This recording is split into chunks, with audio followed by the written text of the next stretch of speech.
তাকালেন পিটারের দিকে। আগামীকাল রাতে ইংল্যান্ড থেকে বিশেষ একটা জাহাজ রওনা হবে স্পেনের উদ্দেশ্যে। আমি চাই বিশেষ কয়েকজন লোকের উদ্দেশ্যে লেখা আমার কয়েকটি চিঠিও যাক ওই জাহাজে। তুমি কি চিঠিগুলো লিখে দেবে? রাজি হলো পিটার। বসে পড়ল কাগজ কলম নিয়ে। লেখার কাজটা শেষ করার পর চলে গেল নিজের ঘরে। একটা প্রদীপ বাদে বাকি সব প্রদীপ নিভিয়ে দিলেন কাস্টেল। বাড়ির ভিতরে একটা প্রার্থনা কক্ষ আছে। ওই প্রদীপ হাতে নিয়ে রওনা হলেন সেদিকে। ঢুকলেন ঘরটাতে। এখানে একদিকে একটা বেদি আছে, সেটার উপর দাঁড় করিয়ে রাখা হয়েছে প্রমাণ আকারের একটা ক্রুসিফিক্স। প্রদীপটা বেদির উপর নামিয়ে রেখে বেদির সামনে হাঁটু গেড়ে বসে পড়লেন তিনি। অনেকক্ষণ বসে থাকলেন ওভাবে। রাত গভীর হয়েছে। তারপরও ক্যাস্টেল জানেন না লুকিয়ে থেকে তার উপর নজর রেখেছে কিনা কেউ। একসময় উঠে দাঁড়ালেন তিনি, প্রদীপটা হাতে নিলেন। এসে দাঁড়ালেন ক্রুসিফিক্সের পেছনে। এখানে কাঠের প্যানেলিং করা দেয়ালে ঝুলছে কয়েকটা টাপেস্ট্রি। প্যানেলিংয়ের নিচে বিশেষ এক জায়গায় বিশেষ কায়দায় বসানো আছে একটা স্প্রিং। ওটাতে চাপ দিলেন তিনি। সরে গেল একটা ট্যাপেস্ট্রি। খুলে গেল একদিকের প্যানেলিং। উন্মুক্ত হয়ে গেল একটা গোপন চেম্বারে ঢোকার প্রবেশপথ। চেম্বারের ভিতরে পা রাখলেন কাস্টেল। চেম্বারটা বেশি বড় না। একদিকের দেয়ালের সঙ্গে ও কাঠে বানানো একটা ছোট টেবিল আছে। সেটার উপর রাখা আছে কাঠের একটা সিন্দুক। পার্চমেন্টের কয়েকটা রোল ছড়িয়ে ছিটিয়ে পড়ে আছে সিন্দুকের আশপাশে। এবার এই টেবিলের পাশে হাঁটু গেড়ে বসে পড়লেন কাস্টেল। এক মনে প্রার্থনা করছেন নবী আব্রাহামের ঈশ্বরের কাছে। তিনি ধর্মান্তরিত হয়ে খ্রিস্টান হয়েছেন ঠিকই, কিন্তু মনে প্রাণে ইহুদি রয়ে গেছেন এখনো। এবং সে কারণেই ডি আগুইলারকে দেখে ভীষণ ঘাবড়ে গেছেন আজ। তার এই মেকি ধর্ম পরিবর্তন সম্পর্কে কেউ কিছু জানে না, এমনকি মার্গারেট অথবা পিটারও না। কিন্তু এই কথা যদি কখনো জানাজানি হয়, ভালো মতোই জানেন কাস্টেল স্রেফ ধ্বংস হয়ে যাবেন তিনি। ধ্বংস করে ফেলা হবে তাকে। কারণ খ্রিস্টান ধর্মাবলম্বীদের জন্য পবিত্র চার্চের নির্দেশনার বাইরে অন্য যে কোনো পদ্ধতিতে ঈশ্বরের উপাসনা করা সম্পূর্ণভাবে নিষিদ্ধ। কেউ যদি সেরকম কোনো পদ্ধতি অবলম্বন করে তাহলে সে মহাপাপী। আর সে পাপের শাস্তি একটাই, নির্মম মৃত্যুদণ্ড। যেমন আগুনে পুড়িয়ে মারা অথবা গিলোটিনে চড়ানো। সে কারণেই নবী আব্রাহামের ঈশ্বরকে সম্পূর্ণ নির্ভীতে নিরালায় ডাকেন কাস্টেল, যেমনটা তিনি করতে দেখেছেন তার বাবাকে। তার প্রার্থনা শেষ হলো এক সময়। গোপন চেম্বার থেকে বেরিয়ে এলেন তিনি। বিশেষ সেই স্প্রিংয়ের গায়ে চাপ দিয়ে লাগিয়ে দিলেন দরজা। দ্রুত পায়ে হেঁটে হাজির হলেন নিজের অফিসে। ভোরের আলো ফোটার আগ পর্যন্ত বসে থাকলেন সেখানে। তারপর কালির দোয়াত, কলম আর কয়েকটা কাগজ টেনে নিলেন নিজের দিকে। একটা চিঠি লিখে ফেললেন হুয়ান বার্নান্দেজের উদ্দেশ্যে। তারপর বের করলেন গোপন একটা দলিল। গুপ্ত লিখন পদ্ধতির নিয়ম সম্পর্কে বিস্তারিত বলা আছে সেটাতে। ওই নিয়ম অনুসরণ করে একটু আগে লেখা চিঠিটা রূপান্তর করে ফেললেন তিনি। প্রদীপের আগুনে পুড়িয়ে ছাই করলেন আসল চিঠি, আর গুপ্ত লিখন পদ্ধতির চিঠিটা ভরলেন একটা খামে। সিলগালা করে আটকে দিলেন খামের মুখ। নেভালেন প্রদীপটা। চেয়ার ছেড়ে উঠে এগিয়ে গেলেন জানালার দিকে। সূর্য উঠছে, সে দৃশ্য দেখছেন কাস্টেল। নিচের বাগানে গান গাইছে একদল পাখি। অনুজ্জ্বল কয়েকটা প্রিমরোজ ফুল ফুটে আছে বাগানে। ওই ফুলগুলো যখন আবার ফুটবে ভাবছেন কাস্টেল, সে দৃশ্য কি দেখতে পাবো তখন? ততদিন কি বেঁচে থাকবো আমি? ফাঁসির দড়ি আজ বাদে কাল এঁটে বসবে আমার গলায়, টের পাচ্ছি আমি। কাজেই যতক্ষণ পারা যায় সত্যি লুকিয়ে রাখতে হবে আমাকে। ওরা যদি শেষ পর্যন্ত পাকড়াও করে ফেলে আমাকে, ওদের কোনো অভিযোগই অস্বীকার করব না। কেন করব? ওরা যে ঈশ্বরের উপাসনা করে, আমিও তারই উপাসনা করি। কাজটা ওদের কায়দায় করি না বলেই কি আমি পাপী হয়ে গেলাম? না, এরকম হতে পারে না। তাছাড়া স্বীকার করলেই বা আমার ক্ষতি কী? ওরা আমার সম্পত্তি দখল করতে পারবে, কিন্তু সম্পদ করায়ত্ত করতে পারবে না। এবার আমার কাজ হলো মার্গারেটের নিরাপত্তা নিশ্চিত করা।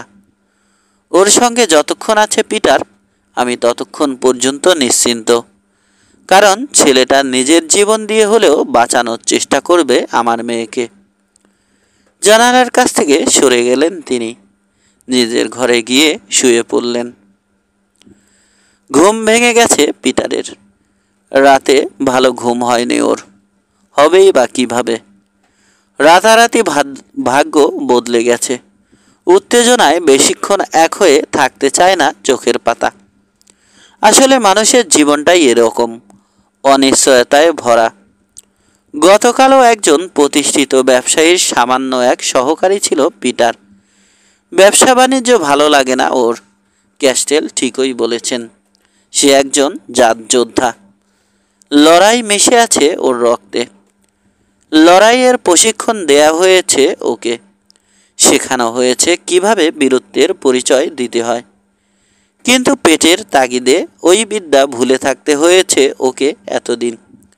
অথচ আজ সে একজন ভদ্রলোক। যে জায়গায় জন্মেছে সে জায়গার বেশ কিছু সহায় সম্পত্তির মালিক হয়ে গেছে, তাও আবার সম্পূর্ণ অপ্রত্যাশিত এক উপায়ে। গতকাল পর্যন্ত এমন একজন প্রেমিক ছিল পিটার, যার মনে যাকে ভালোবাসে সে তার কাছ থেকে সাড়া পাওয়ার কোনো আশা ছিল না। গতকাল পর্যন্ত আশা করেনি সে ওর হাতে মার্গারেটকে তুলে দিতে কখনো রাজি হবেন জন কাস্টেলের মতো ধনী আর বিষয় বুদ্ধি সম্পন্ন একজন লোক। তাছাড়া যেখানে চালচুলোহীন কারো কাছে নিজের মেয়েকে বিয়ে দিতে চায় না কেউই, সেখানে মার্গারেট সারা লন্ডনের অন্যতম শ্রেষ্ঠ সুন্দরী। আজ পর্যন্ত মার্গারেটকে কোনো মিষ্টি কথা বলেনি পিটার। মেয়েটার হাত ধরেনি কখনো। ওর অপূর্ব সুন্দর চোখের দিকে তাকিয়ে দীর্ঘশ্বাস ফেলেনি। তারপরও পিটারের ধারণা, ওরকম কোনো কাজ যদি করে সে অসন্তুষ্ট হবে না মার্গারেট। মেয়েটাকে আসলেই মনে প্রাণে ভালোবাসে পিটার। অন্য কোনো মেয়ের দিকে কখনো প্রণয়পূর্ণ দৃষ্টিতে তাকায়নি সে। রাতে ঘুমের মধ্যে মার্গারেটকে স্বপ্নে দেখে। দিনের বেলায় ওই মেয়ের কথা ভেবে আত্মচিন্তায় বিভোর হয়ে যায় মাঝে মধ্যে। কখনো কখনো ভাবে, যদি এই পৃথিবীতে সে থাকে অথচ মার্গারেট না থাকে, তাহলে পৃথিবীটা নরকে পরিণত হবে ওর জন্য। মেয়েটাকে ভালোবাসে বলেই এতদিন ধরে পড়ে আছে জন কাস্টেলের দোকানে, নইলে জীবিকার তাগিদে অনেক আগেই চলে যেতে পারত অন্য কোথাও। হয়তো নাম লেখাতে পারত রাজার দেহরক্ষীদের দলে। এই বাড়িতে থাকা মানে মার্গারেটের কাছাকাছি থাকা। এই বাড়িতে থাকা মানে সকাল সন্ধ্যায় ওই মেয়েকে দেখতে পাওয়া, মেয়েটার সঙ্গে কথা বলার সুযোগ পাওয়া। আজ যখন মার্গারেটকে মনের কথাটা বলবে পিটার, তখন কি করবে মেয়েটা? কথাটা যতবার ভাবছে সে, ততবার কেঁপে উঠছে ভিতরে ভিতরে। তবে পিটার সিদ্ধান্ত নিয়েছে, একবারের বেশি দুবার বলবে না কথাটা মার্গারেটকে। বিয়ের ব্যাপারে জোরাজুরি করবে না মেয়েটার সঙ্গে। এমনকি ওই ব্যাপারে জন ক্যাস্টেলের কাছে কোনো সাহায্যও চাইবে না। বরং মার্গারেটকে জিতে নেয়ার জন্য যা যা করা সম্ভব তাই করবে। আর যদি জিতে নিতে না পারে তাহলে আশীর্বাদ করবে মেয়েটাকে, তারপর নিজে চলে যাবে অনেক দূরে কোথাও। আর শুয়ে থাকতে পারল না পিটার। বিছানা ছেড়ে উঠে পড়ল, কাপড় পরল। ভোরের আলো ঠিকমতো ফোটেনি এখনো। খোলা জানালার দিকে এগিয়ে গেল সে। ওটার পাশে দাঁড়িয়ে প্রার্থনা করল, ধন্যবাদ জানালো ঈশ্বরকে। সূর্য উঠল এক সময়। এসেক্সে ফিরে যাওয়ার ইচ্ছাটা হঠাৎ করেই পেয়ে বসলো পিটারকে। শহর ভালো লাগে না ওর। এখানে খোলা আকাশ দেখা যায় না, সবুজ গাছপালার সমাহার দেখা যায় না। এখানে শুধু গিজগিজ করছে হাজার হাজার মানুষ আর বাড়িঘর। পিটারের মনে পড়ে গেল এখন থেকে ওকে সাবধানে চলাফেরা করতে হবে, বিশেষ করে বাইরে কোথাও গেলে। ওকে অসতর্ক অবস্থায় পেলে বদলা নিতে পারে স্প্যানিশাররা। বাগানে গিয়ে কিছুক্ষণ হাঁটাহাঁটি করার সিদ্ধান্ত নিল সে। উঁচু পাঁচিল আছে বাড়ির চারদিকে, সেটা বেষ্টন করে রেখেছে বাগানটাকেও। অনেক পুরনো একটা দেবদারু গাছ আছে বাগানে। সেটার নিচে এক জায়গায় বসার জন্য বেঞ্চ বানানো আছে। উঁচু ঘাসের কারণে বাড়ি থেকে আড়াল হয়ে গেছে বেঞ্চটা। গরমকালে এখানে বসে সময় কাটিয়ে দিতে পছন্দ করে মার্গারেট। পিটারের মতো মেয়েটাও প্রকৃতি ভালোবাসে এই বাগান। এখানকার বেশিরভাগ ফুল গাছ নিজের হাতে লাগিয়েছে সে। বিশেষ করে প্রিমরোজ, স্রন্ডমস আর ভায়োলেট গাছের সবগুলোই ওর হাতে লাগানো। দেবদারু গাছটার ছায়ায় বেড়ে উঠেছে এক জাতের ফান।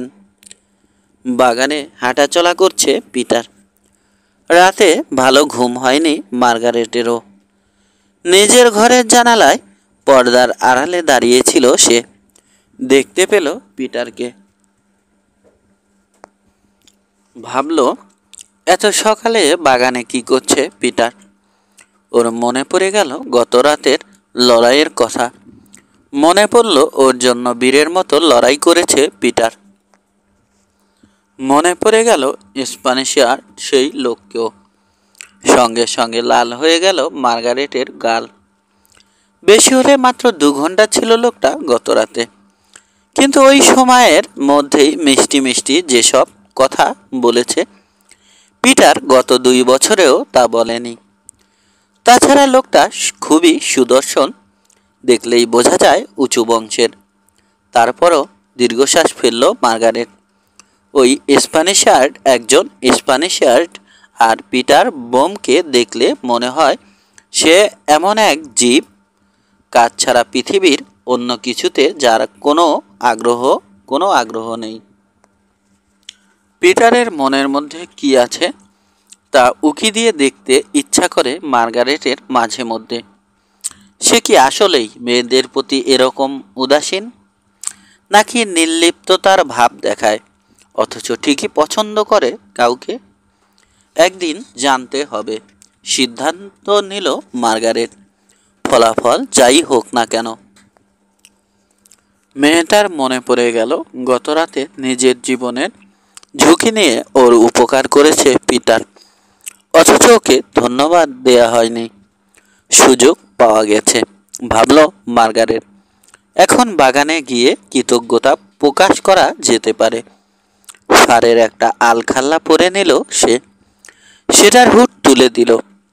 এখন যদিও এপ্রিল মাস, তারপরও সকালে ঠান্ডা বাতাস বয়ে যায় প্রায়ই। বাগানে হাজির হলো মার্গারেট। কিছুটা চমকে উঠতে হলো ওকে। কোথাও দেখা যাচ্ছে না পিটারকে। কি করবে ভেবে না পেয়ে দেবদারু গাছটার দিকে এগিয়ে গেল মেয়েটা। ভাবছে বেঞ্চে একা বসে থেকে কিছুটা সময় কাটিয়ে দিবে। বেঞ্চটার দিকে যখন এগিয়ে যাচ্ছে মার্গারেট, তখন ঘাড় ঘুরিয়ে তাকালো ভায়োলেট ফুলের গাছগুলোর দিকে। আরেকবার চমকে উঠতে হলো ওকে। গতকাল ফুল ফুটতে দেখেছে সে কয়েকটা গাছে, অথচ আজ উধাও হয়ে গেছে সব ফুল। ব্যাপার কি? ব্যাপারটা বোঝা গেল কয়েক মুহূর্ত পরে। দেবদারু গাছটার গোড়ায় সেই বেঞ্চে বসে আছে পিটার। ওর হাতে অনেকগুলো ভায়োলেট ফুল। ওগুলো শক্ত ঘাস দিয়ে বেঁধে একটা থোকা বানানোর চেষ্টা করছে সে, কিন্তু ঠিকমতো করতে পারছে না। সবগুলো ফুল এক হাতে ধরে রেখে অন্য হাত দিয়ে বাঁধতে পারছে না ঘাসের দড়িটা। দাঁত ব্যবহার করার চেষ্টা করলো সে, তবু কাজ হলো না। ওর হাত থেকে ছুটে গিয়ে মাটিতে পড়ে গেল সব ফুল। হেসে ফেলল মার্গারেট। এত সকালে কার জন্য তুলেছো ফুলগুলো?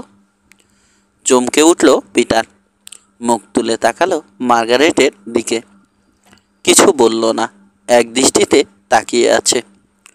তোমার তো ওই স্কচম্যানের আত্মার জন্য প্রার্থনা করার কথা, মনে করিয়ে দেওয়ার কায়দায় বলল মার্গারেট।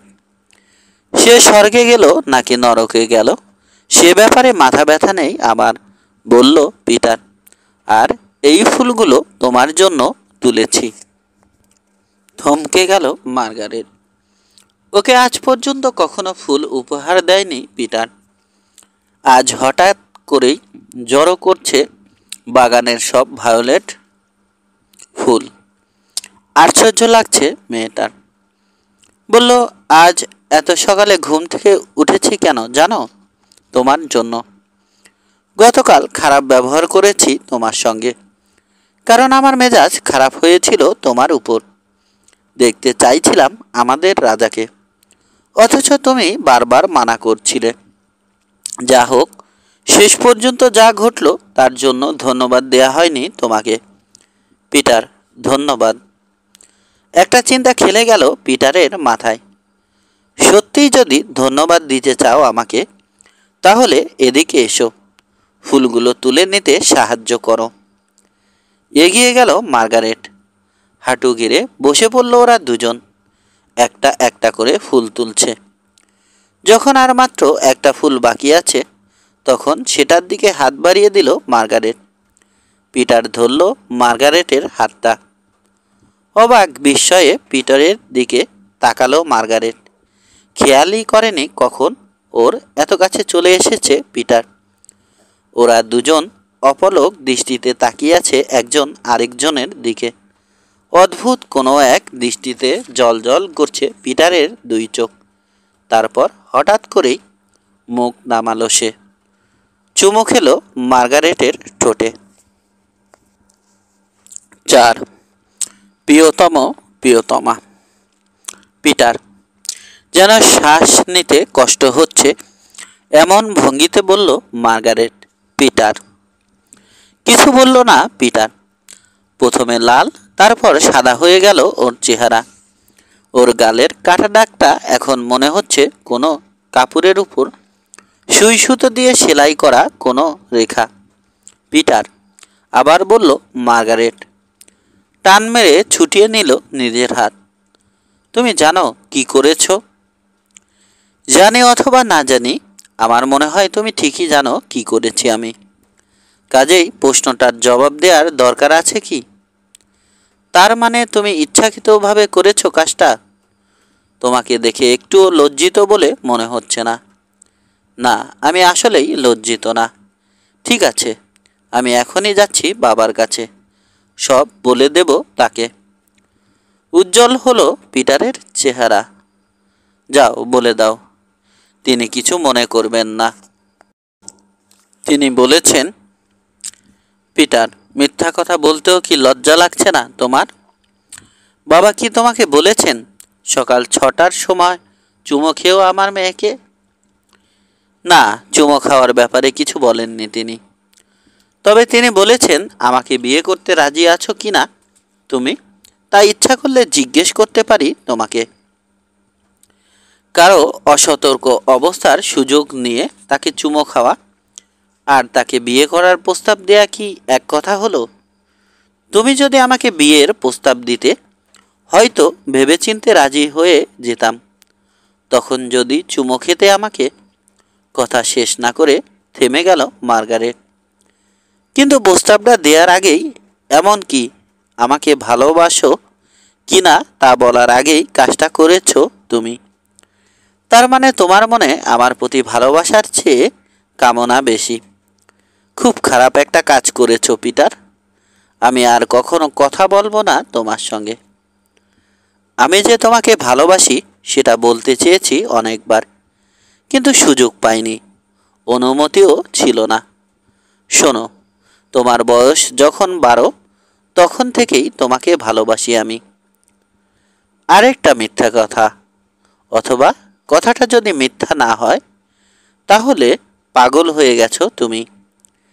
আমার বয়স যখন 12 তখন থেকে আমাকে ভালোবাসো তুমি না?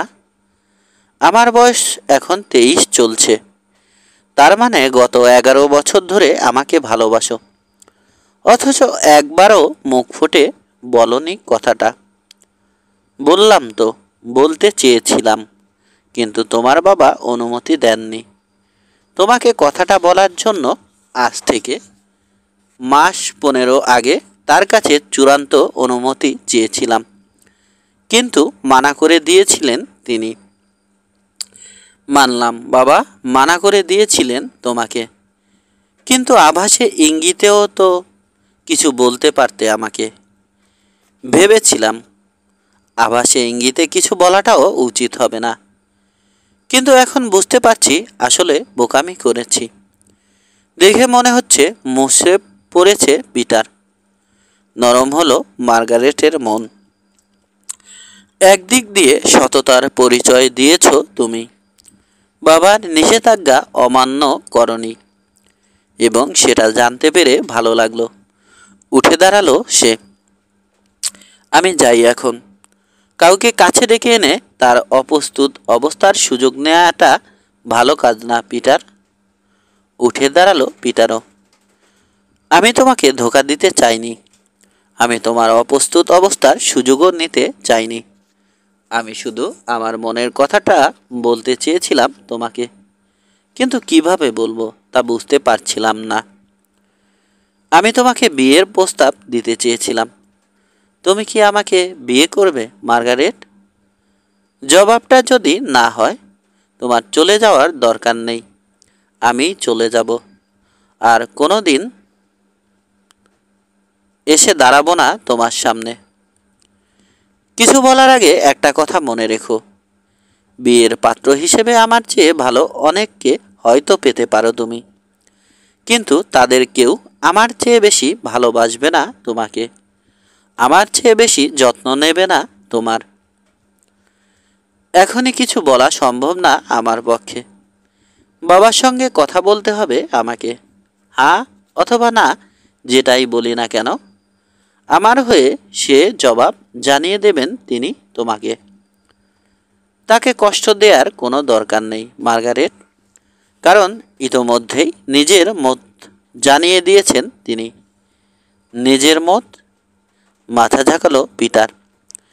তার ইচ্ছা আমাদের দুজনের বিয়ে হোক। ব্যবসা বাণিজ্য ছেড়ে দিতে চান তিনি। এসেক্সের ডেডহামে গিয়ে কাটিয়ে দিতে চান জীবনের বাকি দিনগুলো।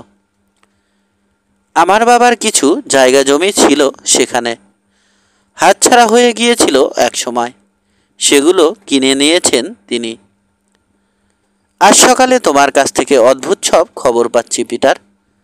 হ্যাঁ মার্গারেট, গতকালের আগ পর্যন্ত আস্তে আস্তে ঘুরছিল আমাদের জীবনের চাকা, সেটা হঠাৎ অনেক জোরে ঘুরতে শুরু করেছে। ঈশ্বর হঠাৎ করেই চাবুক চালিয়েছেন নিয়তি নামের ঘোড়ার পিঠে। ঊর্ধ্বশ্বাসে ছুটতে শুরু করেছে ওটা। মুশকিল একটাই, দৌড়ে কোন দিকে যাচ্ছে ঘোড়াটা তা জানি না আমরা কেউই। এখন প্রশ্ন হচ্ছে, তুমি কি চাও তোমার নিয়তি আর আমার নিয়তি একসঙ্গে থাকুক? তুমি কি চাও জীবনের বাকি দিনগুলো একসঙ্গে কাটাই আমরা। পিটার, চিন্তা ভাবনা করার জন্য সময় দেবে না আমাকে? ঠিক আছে, 10 মিনিট সময় দিলাম। তারপরও যদি কিছু না বলো, আমি ধরে নেব তোমার জবাব না। তখন বাক্স পেটরা গুছিয়ে নিয়ে তোমার জীবন থেকে দূরে চলে যাব চিরদিনের জন্য। একটা কথা বলি তোমাকে, একবার এক লোক আমাকে বলেছিল, যুদ্ধের ময়দানের মরণ নাকি লেখা আছে আমার কপালে। তোমার কাছ থেকে দূরে চলে গেলে সেভাবেই প্রস্তুত করার চেষ্টা করব নিজেকে। সিদ্ধান্ত গ্রহণে বাধ্য করছো তুমি আমাকে। কাজটা ঠিক হচ্ছে না। মার্গারেট, একটা প্রশ্নের জবাব দাও তো, তুমি কি অন্য কাউকে ভালোবাসো? বাসি, স্বীকার করে নিল মার্গারেট, আর চোখে তাকিয়ে আছে পিটারের দিকে। কথাটা শোনা মাত্র ফ্যাকাশে হয়ে গেল পিটারের চেহারা। নিজেকে সামলানোর চেষ্টা করতে করতে বলল, আমি কি ওই লোকের নাম জানতে পারি? হেসে ফেলল মার্গারেট, পারো। কি নাম তার? জন কাস্টেল। বলেই হেসে ফেলল মার্গারেট। তুমি আমাকে বোকা বানাচ্ছ, রেগে গেছে পিটার। ঠিক আছে, যা বোঝার বোঝা হয়ে গেছে আমার। চলে যাচ্ছি আমি, বিদায়। প্রার্থনা করি তোমার সঙ্গে সব সময় থাকুন ঈশ্বর। মেয়েটাকে পাশ কাটালো সে। পিটার পিছু ডাকলো মার্গারেট। চলে যাওয়ার সময় বিদায় উপহার হিসেবে এই ফুলগুলো নিয়ে যাও অন্তত। থামল পিটার, ঘুরল, ইতস্তত করছে। এসো, আবার ডাকলো মার্গারেট। এই ফুলগুলো নিয়ে যাও। মার্গারেটের কাছে গেল পিটার। মেয়েটার হাত থেকে ফুল নেয়ার জন্য হাত বাড়িয়ে দিল, কিন্তু পিটারের হাতে ফুল তুলে দিতে গিয়ে ইচ্ছাকৃতভাবে হোক অথবা অনিচ্ছাকৃতভাবে বেশ কিছু ফুল পড়ে গেল মার্গারেটের হাত থেকে। ওগুলো তুলে নেয়ার জন্য ঝুঁকল পিটার। একটা একটা করে ফুল কুড়িয়ে নিচ্ছে। হঠাৎ টের পেল ওর খুব কাছে এসে দাঁড়িয়েছে মার্গারেট, ওর উপর ঝুঁকে পড়েছে। নিজের চেহারায় মার্গারেট নিঃশ্বাস টের পেল পিটার। মুখ তুলে তাকালো সে। তখন আরও ঝুঁকল মার্গারেট। ওর কয়েক গাছি চুল ঘষা খেল পিটারের কপাল আর বনেটে। সবগুলো ভায়োলেট ফুল আবার পড়ে গেল মাটিতে। পিটার বলতে পারবে না কখন উঠে দাঁড়িয়েছে সে, কখন দীর্ঘ আলিঙ্গনে জড়িয়ে ধরেছে মার্গারেটকে। বলতে পারবে না কখন পাগলের মতো চুমো খেতে শুরু করেছে মেয়েটাকে। একের পর এক চুমো খাচ্ছে মেয়েটার চুল, চোখ, ঠোঁটে। একটুও বাধা দিচ্ছে না মার্গারেট, নিষেধও করছে না। একসময় পিটারের বুকে মৃদু ধাক্কা দিয়ে ওকে দূরে ঠেলে দিল মার্গারেট। পিটারের একটা হাত ধরল সে, ওকে নিয়ে গেল দেবদারু গাছটার কাছে।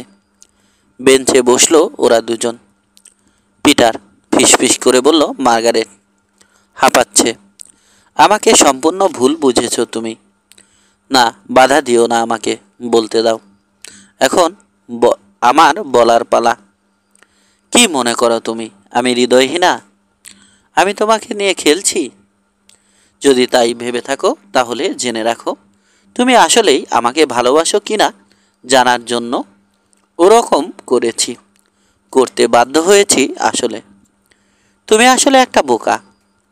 তা না হলে অনেক আগেই বুঝতে পারতে আমাকে যতটা ভালোবাসো তুমি, তার চেয়ে অনেক বেশি ভালোবাসি আমি তোমাকে। তুমি আমাকে যেদিন থেকে ভালোবাসো, আমিও হয়তো সেদিন থেকেই ভালোবাসি তোমাকে। তা না হলে অনেক আগেই বিয়ে হয়ে যাওয়ার কথা আমার। ইতোমধ্যে কতগুলো বিয়ের প্রস্তাব ফিরিয়ে দিয়েছি আমি, তাও তোমার জানা নেই হয়তো। বলতে লজ্জা লাগছে, তারপরও স্বীকার করে নিচ্ছি। আজ যদি তুমি ভালোবাসার কথা না বলতে, আজ যদি চুমো না খেতে আমার ঠোঁটে, তাহলে আজ নয়তো কাল বেহার মতো আমিই করতাম কাজটা। কারণ আমার প্রতি তোমার ঔদাসীন্য দিন দিন পাগল বানিয়ে দিচ্ছিল আমাকে। থামল সে, দম নিচ্ছে। পিটার কিছু বলল না, চুপ করে তাকিয়ে আছে মার্গারেটের দিকে। পিটার, গতকাল রাতে যখন লাঠি হাতে মুখোমুখি হলে অ্যান্ড্রিউ, আমি ধরেই নিয়েছিলাম মরতে চলেছ তুমি। তখনই বুঝতে পারি আমাকে কতখানি ভালোবাসো। নিশ্চিত মৃত্যুর মুখোমুখি হতেও ভয় পাও না আমার খাতিরে। তখন আজব কোনো খুশিতে ভরে উঠেছিল আমার বুক। যা হোক, এখন আমরা একজন আরেকজনের মনের খবর জানি। এখন একমাত্র মৃত্যু ছাড়া আর কিছু আলাদা করতে পারবে না আমাদেরকে। মরুভূমির বালিতে পানি পড়লে তা যেভাবে মুহূর্তের মধ্যে নিশ্চিহ্ন হয়ে যায়, মার্গারেটের কথাগুলো যেন সেভাবে গিলছে পিটার। ওকে দেখে মনে হচ্ছে খুব তৃষ্ণার্ত ছিল এতদিন, যেন কোনো খরা চলছিল ওর বুকে। আজ অঝোর ধারায় বৃষ্টি নেমেছে শুধু ওর জন্য। নির্নিমেষ তাকিয়ে আছে মার্গারেটের চেহারার দিকে। তারপর যেন কোনো জাদুর প্রভাবে কথার খই ফুটল পিটারের মুখে। অনেকক্ষণ কথা বলল সে মার্গারেটের সঙ্গে। চলো, এক সময় বলল মার্গারেট, বাড়ির ভিতরে যাই। বাবা হয়তো খুঁজছেন আমাদেরকে। উঠে দাঁড়ালো ওরা, ঘুরল। একজন আরেকজনের দিকে তাকিয়ে হাঁটা ধরল বাড়ির উদ্দেশ্যে। এমন সময় চোখের কোণা দিয়ে কারো উপস্থিতি দেখতে পেয়ে ভীষণ চমকে উঠল মার্গারেট। থমকে দাঁড়িয়ে পড়ল। চমকে গেছে পিটারও, কিন্তু থমকায়নি সে, বরং হাউন্ডের মতো ঝাঁপিয়ে পড়ার জন্য প্রস্তুত হয়ে গেছে। ঈশ্বর, আপনি কি আমাকে চোর ভেবেছেন?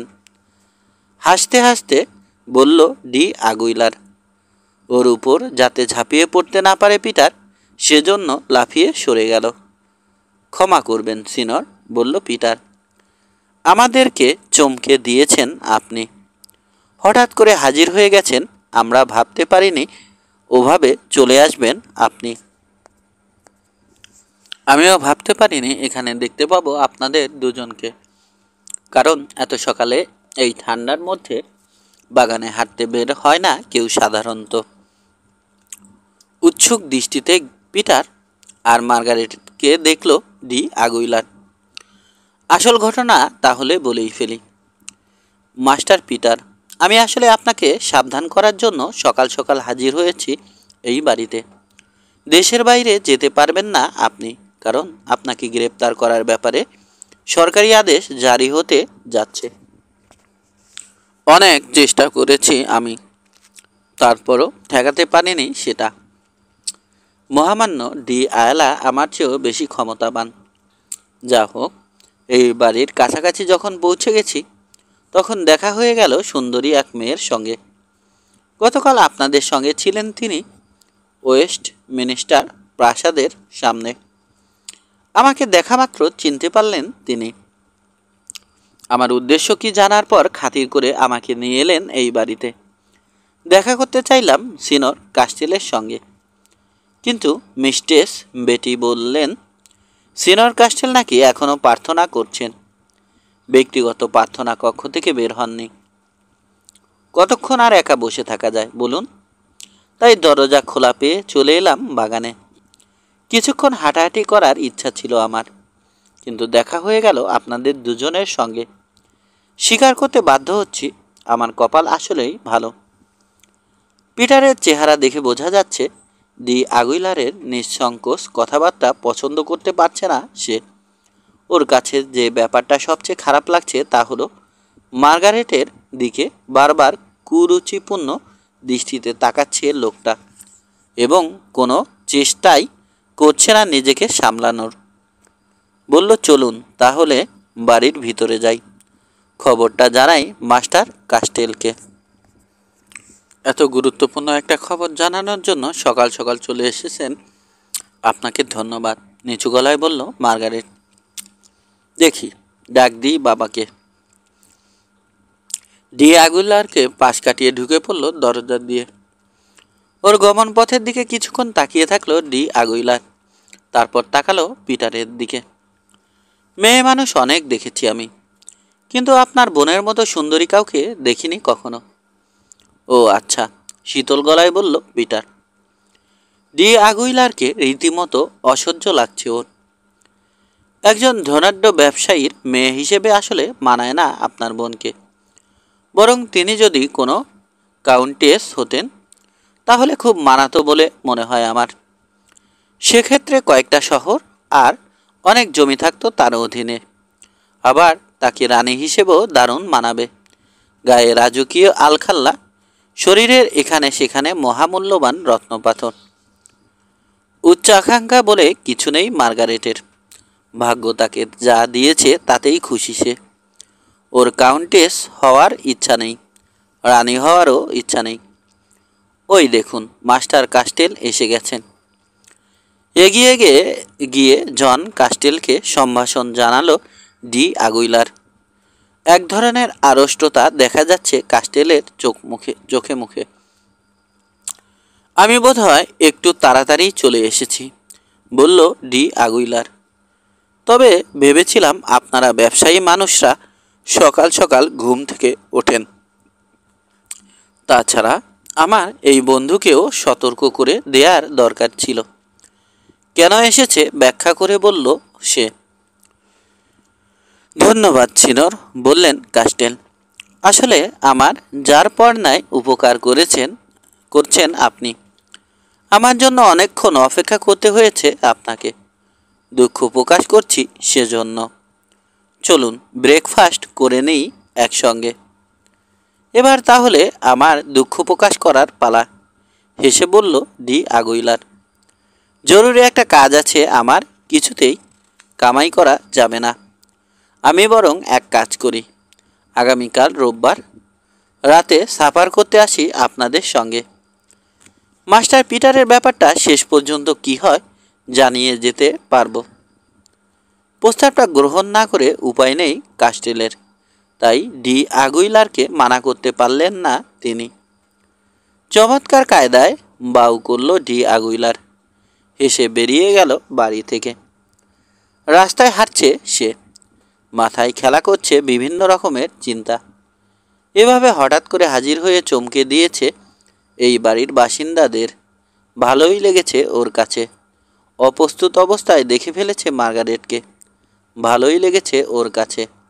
মেয়েটার রাস্তার এক কোণায় দেখা যাচ্ছে লম্বা একটা মেয়েকে। মাথা ভর্তি সাদা চুল মেয়েটার। বেটি কোনো একটা কাজে গিয়েছিল সম্ভবত, এখন ফিরে আসছে। আবারও দেখা হয়ে গেল তাহলে। স্বভাব সুলভ রমণীমোহন হাসি হেসে বলল ডি আগুইলার। আমার কপাল আজ খুব ভালো সিনোরা। হাতে জরুরি কোনো কাজ না থাকলে চলুন আমার সঙ্গে। আপনাকে কয়েকটা প্রশ্ন জিজ্ঞেস করতে চাই আমি। কিছুক্ষণ ইতস্তত করে রাজি হয়ে গেল বেটি। সিনিয়র ডি আগুইলারের মতো সম্ভ্রান্ত বংশের এবং উচ্চপদস্থ কারো পাশে হাঁটার সৌভাগ্য সচরাচর হয় না। মামুলি পোশাক পরে আছেন বলে কি দ্বিধা হচ্ছে আপনার? রমণীমোহন কায়দায় বলল ডি আগুইলার। বিশ্বাস করুন, এই কাপড়ে আপনাকে সুন্দর লাগছে আরও বেশি। কোনো সুন্দর মেয়ে যখন অসুন্দর কাপড় পরে তখন তাকে আরও বেশি সুন্দর দেখায়, কারণ তখন ওই মেয়ের সৌন্দর্যটাই শুধু চোখে পড়ে। লাল হয়ে গেল বেটির গাল। প্রশংসায় খুশি হয়েছে। ব্যাপারটা খেয়াল করলো ডি আগুইলার, মনে মনে হাসল। আমার কথায় রাগ করলেন নাকি? মাথা নাড়ল বেটি, নিচের দিকে তাকিয়ে আছে। এবার স্পেন থেকে আসার সময় সঙ্গে করে একটা মান্টিলা নিয়ে এসেছি আমি। ওটা পরলে একই সঙ্গে মাথা আর দুই কাঁধ ঢেকে থাকে। যদি কিছু মনে না করেন, উপহার হিসেবে ওটা দিতে চাই আপনাকে। না না, মানা করবেন না দয়া করে, মনে খুব কষ্ট পাবো আমি। ইংল্যান্ডে এমন কোনো পরিচিত মেয়ে নেই আমার যাকে উপহার হিসেবে দিতে পারি ওটা। তাছাড়া আর চোখে বেটিকে দেখে নিল ডি আগুইলার। এসব উপহার আবার যাকে তাকে দেয়া যায় না। ওরকম উপহার এমন কাউকে দিতে হয় যাকে মানাবে সেটা। নাকি জিনিসটা মামুলি বলে রাজি হচ্ছেন না আপনি? ঠিক আছে, আপনার জন্য তাহলে দামি কোনো কিছু। না না না, দামি কোনো কিছু লাগবে না। আবারও লাল হয়ে গেল বেটির গাল। ওই ম্যান্টিলা নেব আমি। মুচকে হাসতে গিয়েও নিজেকে সামলে নিল ডি আগুইলার। আপনার বিরুদ্ধে একটা অভিযোগ আছে আমার। ঘাড় ঘুরিয়ে তাকালো বেটি। অভিযোগ? হ্যাঁ, আপনি বলেছেন ব্যক্তিগত প্রার্থনা কক্ষে ছিলেন সিনিয়র কাস্টেল, প্রার্থনা করছেন। অনেকক্ষণ অপেক্ষা করার পরও কাউকে না পেয়ে ওই ঘরে গিয়ে হাজির হই আমি, কিন্তু সেখানে দেখতে পাইনি সিনিয়র কাস্টেলকে। ঘটনা কি ঘটেছে তা নিজের মতো করে অনুমান করে নিল বেটি। ভিনদেশি, সম্ভ্রান্ত বংশীয় আর উচ্চপদস্থ কেউ ওকে মিথ্যাবাদী ভাবছে, খারাপ লাগছে ওর কাছে। তাহলে হয়তো। কথা শেষ না করে থেমে গেল। কথাটা বলবে কি বলবে না ভাবছে। হয়তো কি মিস? এত ভালো একজন মানুষকে আসল কথা বললে কি আর এমন হবে, ভাবল বেটি। বলল, বেদির পেছনে ছোট্ট একটা ঘর আছে, হয়তো সেখানে ছিলেন মাস্টার ক্যাস্টেল। ও আচ্ছা আচ্ছা, কিন্তু আমি তো বেদির পেছনে কোনো ঘর দেখতে পাইনি। দেখতে পাওয়ার কথাও না। একটা ট্র্যাপেস্টি দিয়ে বিশেষ কায়দায় আড়াল করা আছে ওই ঘরের দরজা। আপনি জানতে পারলেন কিভাবে? একদিন কি একটা কাজে যেন গিয়েছিলাম ওই প্রার্থনা কক্ষে। তখন শুনতে পাই ক্রুসিফিক্সের আড়াল থেকে প্রার্থনার আওয়াজ শোনা যাচ্ছে। প্রথমে ঘাবড়ে গিয়েছিলাম, তারপর সাহস সঞ্চয় করে আগে বেড়ে দেখি আসলে ক্রুসিফিক্সের আড়াল থেকে না, বরং একটা ট্র্যাপেস্টির আড়াল থেকে আসছে প্রার্থনার আওয়াজ। কৌতূহল হলো আমার। সরালাম ট্র্যাপেস্টিটা। তখন কিছুটা চমকে উঠে দেখি ছোট্ট একটা চেম্বারের দরজার সামনে দাঁড়িয়ে আছি। ঘরের ভিতরে আছেন মাস্টার কাস্টেল। একটা টেবিলের সামনে হাঁটু গেড়ে বসে এক মনে প্রার্থনা করছেন। তিনি হয়তো ভেবেছিলেন প্রার্থনা কক্ষে কেউ নেই, তাই উচ্চস্বরে আওড়াচ্ছিলেন প্রার্থনার চোলকগুলো। অদ্ভুত তো, টেবিলের উপর কিছু ছিল। মাথা ঝাঁকালো বেটি। ছোট কিন্তু অদ্ভুত একটা সিন্দুক দেখেছিলাম, কাঠের। দুটো জ্বলন্ত মোমবাতি ছিল। পার্সমেন্টের কয়েকটা রোল ছিল। সিনর, একটা কথা বলতে ভুলে গেছি।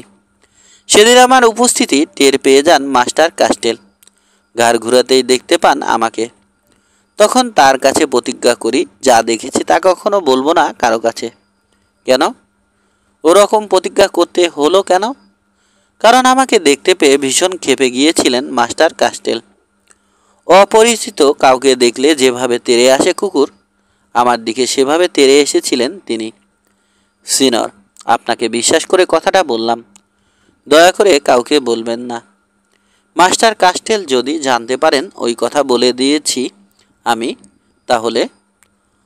অমঙ্গল আশঙ্কায় কেঁপে উঠল বোকাটে বেটি। আরে না না, আমি কাউকে বলতে যাব কেন? খামোকা ভয় পাবেন না মিস, আমি ভদ্রলোক। অন্যের গোপন কথা গোপনই থাকে আমার কাছে। তাছাড়া সিনিয়র কাস্টেলের একান্ত ব্যক্তিগত কোনো ঘরের ব্যাপারে আমার বিন্দুমাত্র আগ্রহ নেই। এবার অন্য একটা কথা বলুন, আপনার ওই পরমা সুন্দরী বোনটার এখনও বিয়ে হয়নি কেন? তাকে কি নজরে পড়েনি লন্ডনের কোনো পুরুষের? হাসল বেটি। আপনার বরং জিজ্ঞেস করা উচিত ছিল মার্গারেটকে দেখে থমকে যায়নি এমন কোনো পুরুষ আছে কিনা লন্ডনে। বিয়ের কয়েকশো প্রস্তাব পেয়েছিল সে, সবগুলোই ফিরিয়ে দিয়েছে। ওর মনে হয় বিয়ে করার ইচ্ছা নেই আপাতত। তিনি কি মাস্টার ব্রোমকে ভালোবাসেন? না সিনিয়র, আমার তা মনে হয় না। কোনো মেয়ের পক্ষেই পিটারকে ভালোবাসা সম্ভব না। কেন? সে খুবই কাঠখোট্টা, আর কথা একেবারে কম বলে। দরকার না হলে মুখই খোলে না। আমি আপনার সঙ্গে একমত সিনোরা, কিন্তু যদি উল্টোটা হয়? উল্টোটা মানে? যদি বলি মাস্টার ব্রোম ভালোবাসেন মিস মার্গারেটকে? মাথা নাড়ল বেটি। আমার মনে হয় না মেয়ে মানুষদের নিয়ে কখনো কিছু ভাবে পিটার, অথবা ভাবলেও মুখ ফুটে কখনো কিছু বলেনি আমাকে। কখনো কোনো মেয়ের সঙ্গে অন্তরঙ্গ ভঙ্গিতে কথাও বলতে দেখিনি ওকে। যা খুশি হোক আমাদের কি। তবে একটা কথা জেনে খুব ভালো লাগলো আমার, সিনিয়র পিটারের সঙ্গে মন দেয়া নেওয়া হয়নি আপনার বোনের। কেন?